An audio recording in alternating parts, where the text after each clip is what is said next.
ஃபாத்திமா ரதியல்லாஹு அன்ஹாவுடைய வரலாறை பொறுத்த வரைக்கும் நம்ம கேட்டிருக்கிறது நாகூரியம் ஹனீஃபாவுடைய பாட்டில் தான். விளங்கிட்டா? நிறைய பேர் என்னது ஃபாத்திமா ரதியல்லாஹுடைய வரலாற்று அதில் தான் கேட்டிக்கிறாங்க. இன்றைக்கு நிறைய பேர் கொஞ்சம் நஞ்சம் பேசுறது அந்த பாட்டில் இருந்தால் என்ன செய்கிறாங்க பேசுகிறாங்களே. ஃபாத்திமா ரதியல்லாஹு அன்ஹாண்டு புத்தகத்தில் படித்தவர்கள் இருப்பார்கள் குறைவு என்பதை என்ன செய்யணும் புரிந்து கொள்ளணும். பொதுவாக கவிதை வழியாகவும் பாடல்கள் வழியாகவும் பேச்சு போட்டிகள் வழியாகவும் கிடைச்சேன்னு சொன்னால் நிறைய பொய்யும் அதில் என்ன செய்யும் சம்பந்தம். ஏன்னா அவங்கள்ட்ட அழகுணர்ச்சி தான் இருக்கும். எது கூட இருக்கும்? அழகுணர்ச்சி என்றது அந்த அந்த செய்தியில் மெருகூட்டல். இலக்கிய ரீதியாக ஒருத்தர் ஃபாத்திமா ரதியல்லாஹு வரலாறு சொல்ல போனார்னா 2 பக்க வரலாறு 200 பக்கமாக்கிடுவார். ஏன்? அழகுணர்ச்சி. விளங்கிட்டா? அதனால தான் நாங்கள் பார்க்குறோம் உமர் புலர் வந்து சீரா புராணத்தில் கதீஜா ரதியல்லாஹுடைய திருமணம் அல்லது ஃபாத்திமா ரதியல்லாஹுடைய திருமணுக்கு வாழை மர கதை சொல்கிறார். பாலைவனத்தில் என்ன சொல்கிறாரு? வாழை மரங்கள் எல்லாம் அப்படியே நாட்டப்பட்டிருந்தன. இப்போ தான் கொஞ்சம் வருது சாப்பாட்டுக்கான வாழை இலை என்ன செய்து வருது. வாழை மரம் அவர் பார்த்தாரு, நம்ம இந்தியாவில் எப்படி திருமணம் நடக்கும், இப்படி தான் என்ன செஞ்சிருக்கும் இந்த பாலைவனத்துலேயும் திருமணம் நடந்திருக்கும் என்று சொல்லி வாழை மன பந்தல் அத்தி இதனை போட்டு ரசூல் ஸல்லல்லாஹு கல்யாணமெல்லாம் அந்த செலவை பார்த்தா உமர் புலவர் சொல்கிற செலவை பார்த்தீங்கன்னா கோடிக்கணக்கில் வரும். அவ்வளோ செலவழித்து ரசூல் ஸல்லல்லாஹு என்ன செஞ்சுக்கிறான்? திருமணத்தை செஞ்சு முடிச்சுக்கிறான். எக்ஸ்பென்சிவான ஒரு திருமணம் அந்த காலத்தில் அப்படி என்றதுக்கு அது ஆகியிருக்கு. ஆனால் அவருடைய எண்ணத்தில் நான் குறை சொல்ல வரல. அவர் அன்றைக்கு அவரால் முடிந்த ஒரு உச்சகட்ட செய்தி அவருடைய இதாக கொடுத்திருக்கலாம். சில வேளை உலமாக்களுடைய தேவையற்ற மௌனங்கள் அதுக்கு என்ன செஞ்சுக்கலாம் காரணமாக இருந்திருக்கலாம். அவங்க மௌனமாக இருந்து துறையில் உள்ளவங்க மௌனமாக இருந்தால் பக்கத்தில் உள்ள ஏதாவது ஒன்று செய்யணுமா நினைப்பாங்க இல்லையா? காரணமாக. எனவே சீரா புராணத்தில் வந்த தவறுக்கு உமர் புலவர் மட்டும் காரணம் அல்ல, அங்கே இருந்த உலமாக்கள் என்ன செய்யலாம் காரணமாக இருக்கலாம் என்பதை நாங்கள் புரிந்து கொள்ள வேண்டும். இப்போ ஃபாத்திமா ரதியல்லாஹு அன்ஹா அவர்களுடைய வரலாற்றில் ஃபாத்திமா ரதியல்லாஹுக்கு வரலாற்றில் லக்கபன்னு சொல்கிறாங்க ஒரு பட்டப்பெயர் ஜஹரா, மலர்ச்சியான பெண்மணி என்று. ஃபாத்திமத்து ஜஹரான்னு என்ன செய்வார்கள் அடிக்கடி சொல்லுவார்கள். ஜஹரான்னா மலர், விளங்கிட்டா? மலர்ச்சியான பெண்மணி அப்படின்னு சொல்லுவார்கள். இப்போ ஃபாத்திமா ரதியல்லாஹு அன்ஹா அவர்களை பொறுத்த வரைக்கும் ரசூல் ஸல்லல்லாஹு அலைஹி வஸல்லம் அவர்களுக்கு மிக நெருக்கமான ஒரு மகளாராக இருந்தார் என்பதை நம்ம வரலாற்றிலே பார்க்கிறோம். ரசூல் ஸல்லல்லாஹு அலைஹி வஸல்லம் அவர்களிடத்திலே அபூபக்கர் ரதியல்லாஹு அன்ஹு அவர்கள் ஃபாத்திமா ரதியல்லாஹு அன்ஹா அவர்களை மனம் முடிக்க வேண்டும் என்று மனம் பேசினார்கள். உமர் இப்னுல் கத்தாப் ரதியல்லாஹு அன்ஹு அவர்கள் மனம் பேசினார்கள். என்ன காரணமாக மனம் பேசியிருப்பாங்க? ரசூல் ஸல்லல்லாஹு அலைஹி வஸல்லம் அவர்களோடு உள்ள உறவு, ரசூல் ஸல்லல்லாஹு அலைஹி வஸல்லம் உடைய உறவை நீட்டிக்கொள்வதற்காக என்பது தான். ஆனால் ரசூல் ஸல்லல்லாஹு அலைஹி வஸல்லம் சொன்னாங்க ஒரு பெரிய வயது பெண்மணி அப்படின்ட்டு. அந்த நீங்கள் பெரிய வயதுன்னு சொல்லிட்டாங்க, உங்களுக்கு வயசு அதிகம் அப்படின்ட்டாங்க.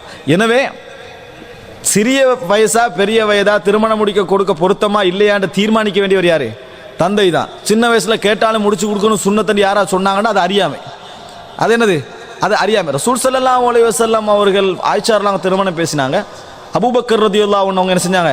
திருமணம் முடிச்சு கொடுத்தாங்க. அப்படின்னு சொன்னீங்கன்னா ரசூல் ஸல்லல்லாஹு அலைஹி வஸல்லம் அவர்கள் திருமணம் பேசுற நேரத்தில் அதை விட சிறந்த ஒருத்தர் அபூபக்கர்லாம் காணுவாரா? நீங்க மெச்சன்றதை விட இவர் தான் மெச்சன் யாரையா நினைப்பாங்களா? இயலாது.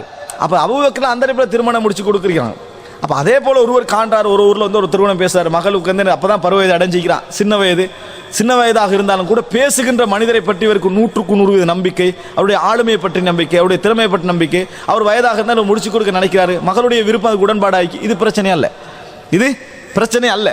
ஆனால் ரசூலுல்லாஹ் முடிச்சு கொடுத்தாங்க, இது சுன்னத்தண்டி சொல்றாங்க, அது பிழை, அறியாமை. விளங்கிட்டா? அது சுன்னத்தெல்லாம் அறியாமை. ஏன்னா ரசூல் ஸல்லல்லாஹு அலைஹி வஸல்லம் அதே ரசூல் ஸல்லல்லாஹு அலைஹி வஸல்லம் என்ன செய்றாங்க? அபூபக்கர் நாங்கள் தண்ட மகளை திருமணம் பேசி வரக்குள்ள அதே தான் சொல்றாங்க. நீங்க பெரிய வயது அப்படின்னு என்ன செய்றாங்க சொல்லுவதை நாங்கள் பார்க்கிறோம். எனவே திருமணம் முடித்து கொடுத்தல் என்பது நேர்மையான வழியோடு சம்பந்தப்பட்ட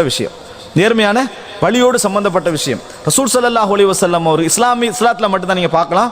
மைனர் ஏஜ் இருக்குதானே திருமணம் முடிக்கிறதுக்கான இதுக்கு மீது தான் மேஜர், இது குறைய மைனர்னு சொல்லிக்காது இஸ்லாம். நேரடியாக என்ன செய்யாது, இஸ்லாம் சொல்லவே இல்லை. இதை நிறைய பேர் என்ன நினைச்சிட்டாங்கன்னு சொன்னால் இஸ்லாம் சொல்லலை, மற்ற எல்லாரும் சொல்லிக்கிறான்னு நினச்சிக்கிறாங்க. 60 முரண்பாடுகள் இருக்குது இதில். வேர்ல்டில் உலகியல் ரீதியாக நீங்கள் எடுத்துக்கொண்டீங்கன்னு சொன்னால் ஒரு நாடு 16, ஒரு நாடு சில திடீர்னு அப்கிரேட் பண்ணி 18 கொண்டு போயிடுது, திடீர்னு அதில் சரி வராது 14 கொண்டு வந்துடுது. சில நாடுகளில் 9 வச்சிருக்குது, இலங்கையிலலாம் 12 கவர்மெண்ட்ல விளங்கிட்டானே 12 அப்படி வச்சிருக்கு.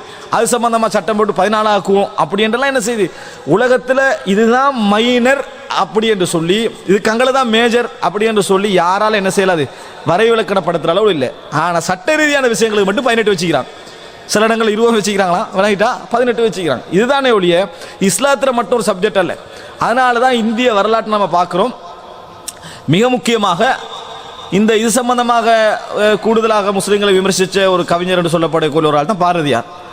அவர் திருமணம் முடித்த அதாவது பெண்மணியுடைய வயசத்தின 7 விளங்கிட்டா. திருமணம் முடிக்கிற நேரத்தில் மனைவியோட வயசத்தின 7. இது மாதிரி நிறைய விஷயங்களை நீங்கள் என்ன செய்யலாம்.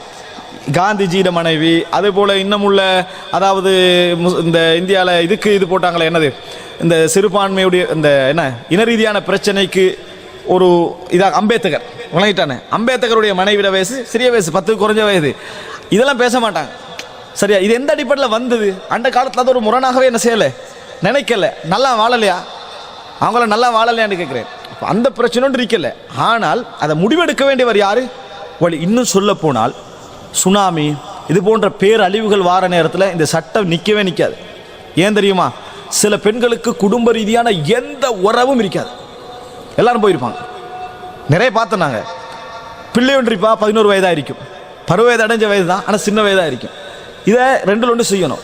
ஒன்று அநாதை மடத்தில் கொண்டு போய் போடணும், அநாதை மடத்தில் கொண்டு போய் போடணும். இன்றைக்கு அநாதை மடங்களுடைய நம்பகத்தன்மை மிகப்பெரிய கேள்விக்குறி. நல்லா நடத்துகிறாங்க, ஆனால் கேள்விக்குறி நிறையவே என்ன செய்யுது இருக்கிறது நம்ம பார்க்குறோம். ஒன்று. அல்லது யாராவது குடும்பத்தோரால் பொறுப்பெடுக்கணும்.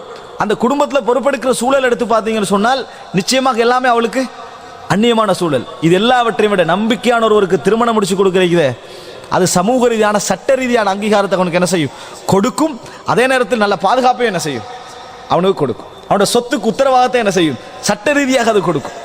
இந்த காரணமெல்லாம் இஸ்லாம் என்ன செய்கிறது, ஒரு பின்னணியோட வைத்து தான் அதை சொன்னதை ஒழிய நபி அவர்கள் மைனர் பெண்ணை மணந்தார்களான்னு ஆய்வு செஞ்சு ஆயிஷாரோட வயசை 18 ஆகிட்டாங்க.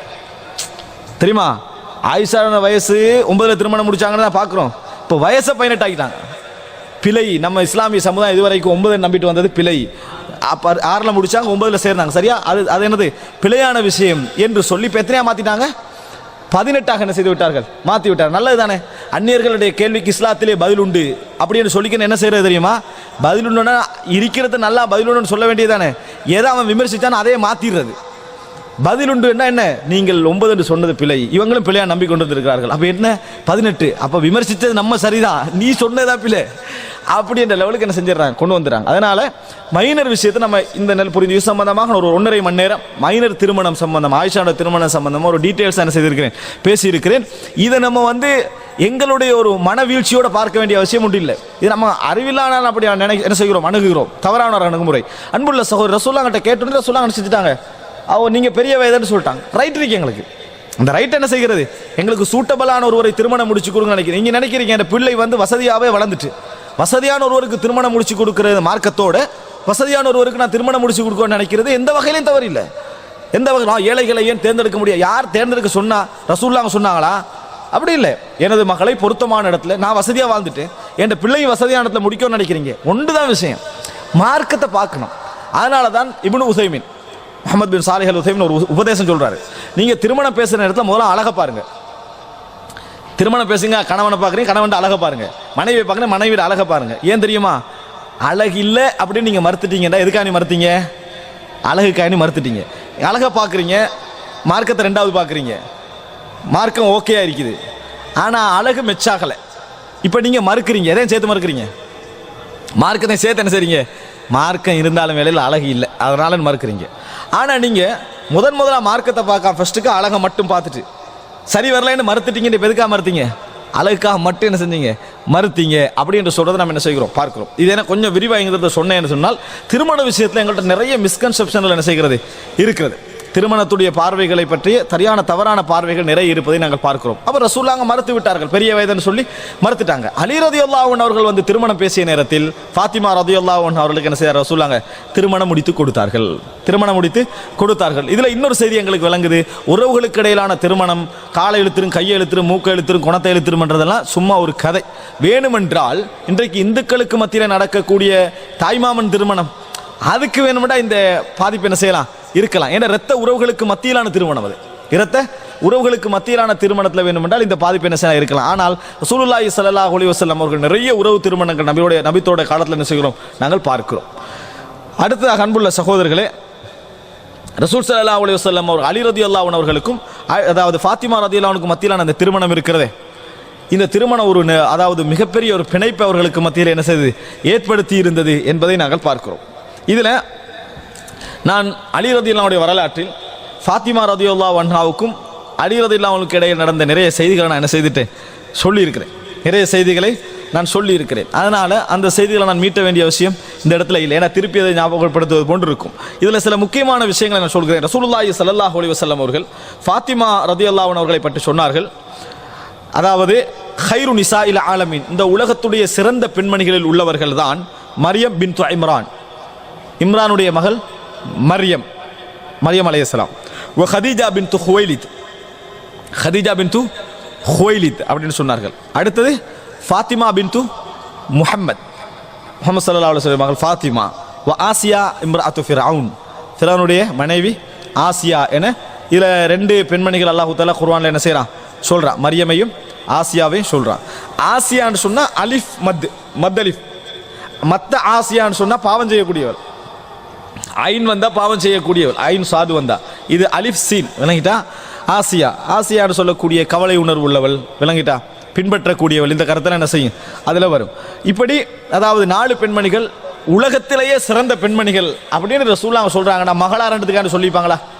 இல்லை. அப்படின்னா 4 பெண்மணிகள் யாரை சேர்த்திப்பாங்க?